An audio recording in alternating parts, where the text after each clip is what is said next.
সামনে নদী, তৃষ্ণার্ত সেনাবাহিনীকে সেনাপতি বললেন এটি পরীক্ষা, পানি খাওয়া যাবে না, তবে সামান্য অনুমতি আছে। যারা পানি খেলো না বা সামান্যতে তুষ্ট ছিল তারাই বিজয়ী হলো। পানি পানের অনুমতির পরিমাণ কতটুকু ছিল এই ঘটনায়? চলুন আমরা অপশনগুলো দেখি। ক 1 গ্লাস, খ 1 হাতের তালু পরিমাণ, গ 2 কোষ পরিমাণ, ঘ 2 ঢোক পরিমাণ।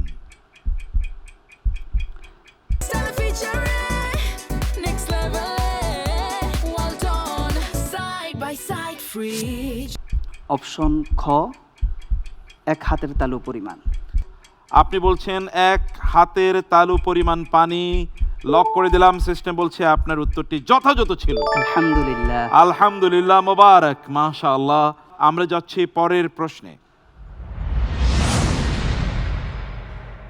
দীর্ঘ 18 বছর শরীর পচে যাচ্ছিল। সুস্থতার সময় হলে আল্লাহ বললেন আপনার পা দিয়ে মাটিতে আঘাত করুন। এক অলৌকিক ঝর্ণা বেরিয়ে এলো, হাইড্রোথেরাপি। কোরআন ভাষায় তা কি ছিল? ঝর্ণাটির নাম কোরআন কি দিয়েছে দেখি।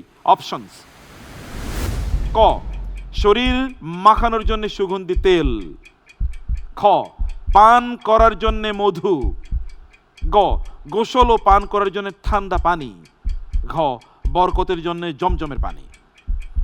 অপশন গ গোসল ও পান করার জন্য ঠান্ডা পানি।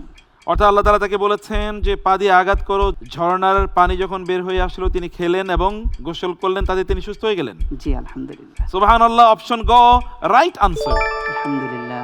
আলহামদুলিল্লাহ, আলহামদুলিল্লাহ। আমরা এই সেগমেন্টটি শেষ করেছি। এখন যাচ্ছি আমরা সবচেয়ে গুরুত্বপূর্ণ একটি সেগমেন্ট, র্যাপিড সেকশন, কুইক। আপনি কোনো সময় পাবেন না ইনশাআল্লাহ। সেগমেন্ট 5। এই সেগমেন্টের প্রশ্নে আমরা যাই। প্রথম প্রশ্ন, সূরা নূরে ইফক বা অপবাদের ঘটনার পর কোন গুরুতর তথ্য গ্রহণের ক্ষেত্রে কোরআনী নির্দেশ কোনটি? চলুন অপশনগুলো দেখি। ক অধিকাংশের অনুসরণ অর্থাৎ ইত্তেবা, খ নিশ্চিত জ্ঞান ও সাক্ষ্য অর্থাৎ তাবাইয়ুন, গ ধারণার বশবর্তী হওয়া অর্থাৎ জন, ঘ লোকমুখে শোনা কথা অর্থাৎ শিআ। আমি উত্তর হিসেবে বেছে নিচ্ছি খ নিশ্চিত জ্ঞান ও সাক্ষ্য। আপনি বলছেন খ রাইট আনসার। আলহামদুলিল্লাহ। আলহামদুলিল্লাহ। পরের প্রশ্ন, পবিত্র কোরআনের 17 নম্বর সূরা বনী ইসরাঈলের অপর নাম কি? অপশনস: ক সূরাতুন নাজম, খ সূরাতু মুহাম্মদ, গ সূরাতুল ইসরা, ঘ সূরাতুত তাওবা। আলহামদুলিল্লাহ। অপশন হিসেবে বেছে নিচ্ছি গ সূরা আল ইসরা। সূরা আল ইসরা রাইট আনসার।